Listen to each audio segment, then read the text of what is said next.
Joining us now from Managua is Benjamin Lanzas. He's the general manager and owner of a leading construction company in Nicaragua.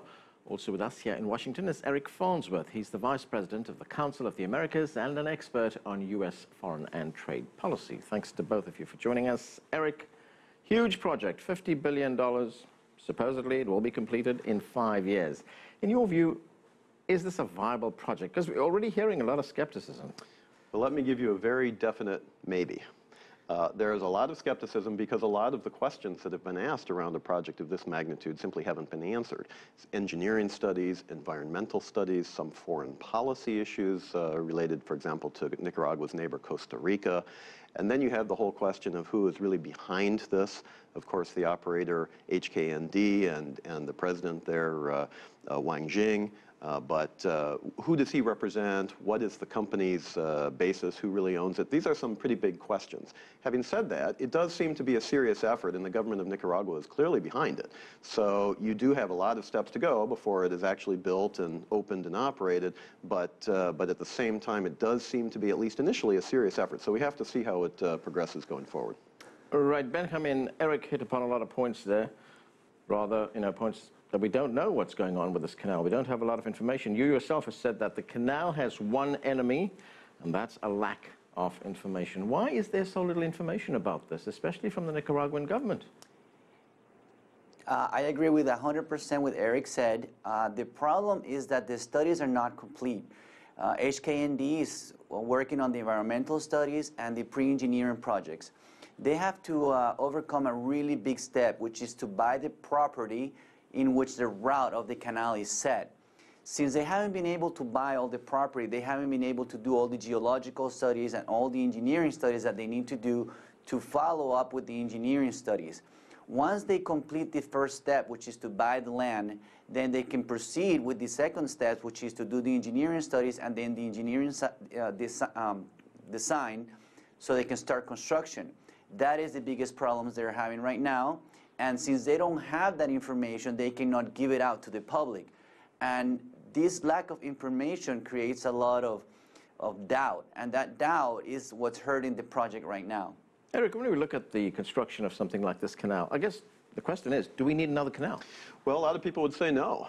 We have a canal in Panama. It's worked pretty well, and the Panamanian government is now expanding the canal from its existing 2 locks to 3 locks now. And what that means is not only can the capacity of the canal increase, but the size of ships that can go through the existing canal can be increased. Having said that, even with the expanded Panama Canal, that canal still won't be able to take the largest ships that are routinely used now in terms of global commerce. And so there are people who would say that you still need a larger passage across the Central American Isthmus, and there are capacity issues even with a 3rd set of locks in Panama. So from a pure commercial perspective, you can make the case that another route across Central America would be useful for international commerce. But again, that's the conceptual. To get from the conceptual to the reality, there are many steps and many years and many unanswered questions at this point. Right, Benjamin, you mentioned the construction company just a moment ago. That company is called HKND. It's a Hong Kong-based company. What do you know about them? You've met with them. Have they engaged in projects of this size before?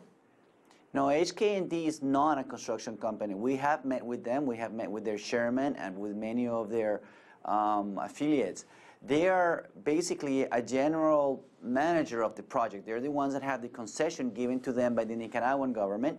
And what they're doing is they're subcontracting different companies. For example, one of them is CRCC, which is the Chinese Railways Construction Company, ERM from England to do the environmental studies, and several other companies from Belgium and Australia to do different studies. What they plan to do is hire, or actually go into a bidding process for many international companies to start the work, I would say around the first semester of 2016. So HKND is not the construction company. They are the ones that are developing the project. Eric, why is President Ortega so determined to build this canal? I mean, when we look at some of the initial reports on the impact it's going to have, it's going to move indigenous people. It's going to impact the environment of the country pretty considerably. Absolutely. I think there are both political reasons and economic reasons. The political reasons is he faces an election upcoming, and there are ways to fund an election, perhaps, that could be that this could contribute to. Number one, I think he also has been able to at least talk about the idea that a canal would be able to create a new source of income for the country that would help to alleviate poverty, that would give a source of new jobs and new technology into the country, things like that. Those are all good things. But at the same time, I think you raise a very important question, because a country with the economy the size of Nicaragua, the second poorest economy in the entire hemisphere after only Haiti, is a relatively small economy. And so if you have a $50 billion estimated project coming online in that country, there's a real question of capacity. How is that money used? How is it absorbed? How is it brought into the economy in a transparent, non-corrupt way that can actually be utilized for the benefit and the development of the country? And I think those are some very active questions as well. And I think the property rights question that the other guest raised is equally important. Look, Nicaragua has a long history of property disputes. There's a long history of people actually fighting battles over property issues, etc. And these issues, it looks like, could be amplified by the need to frankly condemn properties along the canal route, to take them over and to use that property then to help build the canal. I don't think there's been a process in place yet to actually begin to address these very significant problems. In fact, the Nicaraguan legislature approved the project after only 2 days. Can you imagine that? A project of this significance, this size, this importance, and the legislature only takes 2 days to take a look at it. There are some questions there that I think have to be answered before you really have the idea that this is a project that can stand on its own legs. Right. Benjamin, Nicaraguan government advisors are telling us, look, this has the potential to push economic growth in Nicaragua to something like 15%. That's just in 2015, and then they say it'll level off to something like 8%. But Eric raises a number of questions. How does a country the size of Nicaragua, with an economy that is very small, absorb a project of $50 billion? Well, that is a very good question, and you both raised different issues.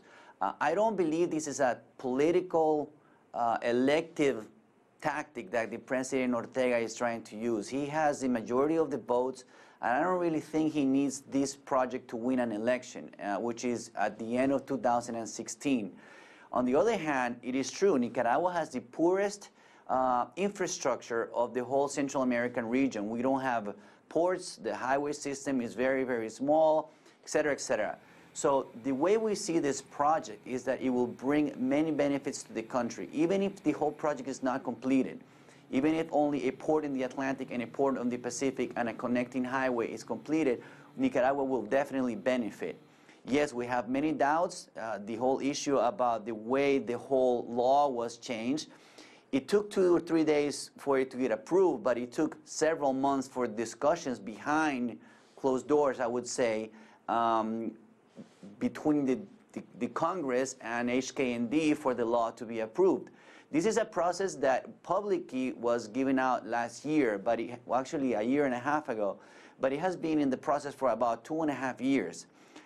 We believe that the project has many questions, of course. We're very concerned with the environmental issue, but every single construction project in the world has environmental issues, and if these issues are addressed accordingly and precautions are taken, then it will be minimized. We don't believe it will be hazardous. With the whole land issue, we agree. Nicaragua has had a history of conflicts with land during the 80s, during the 90s, people wanting their land back. And today, the whole route, the way it's set, we would have to divide it into 2 areas. There's one area in which the land cannot be bought. It will be rented, which is all the east coast, I would say, of Nicaragua.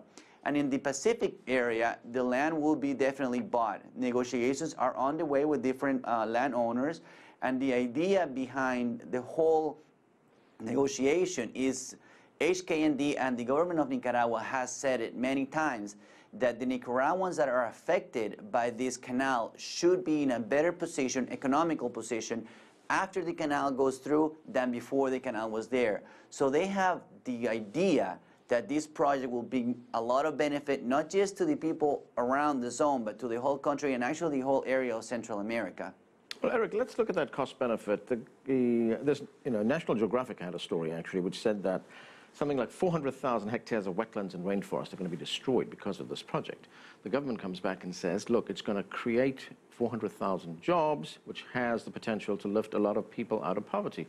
So when you look at that cost-benefit, who's going to win that? Well, I think there certainly has to be a balance here, and a country like Nicaragua simply doesn't have the same level of environmental movement that other countries, even in Latin America, have. We've seen major infrastructure projects in Brazil and Chile and other places canceled or postponed or changed dramatically because of an evolving environmental consciousness across the region. Nicaragua doesn't seem to have that at this current moment, and you also have issues, for example, like Lake Nicaragua, which is a freshwater lake, and it is the largest source of drinking water in Nicaragua. If that becomes undrinkable, you have some real issues there in terms of social development, the ability to get fresh water. You also have things, and this is a little bit more esoteric in the context of the environmental movement, but you also have things like the Central American corridor, which is really a pathway for wildlife to travel up and down the isthmus. It's been for millennia, and if you begin to put obstacles in the way, a canal that can't be traversed, wildlife by definition can't get across it.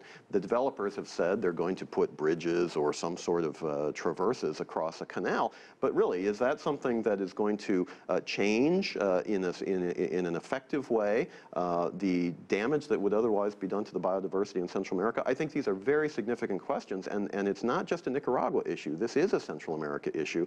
It is an issue of regional biodiversity, and for that reason, I think Nicaragua also has to be very mindful of the impact it's going to have on the region.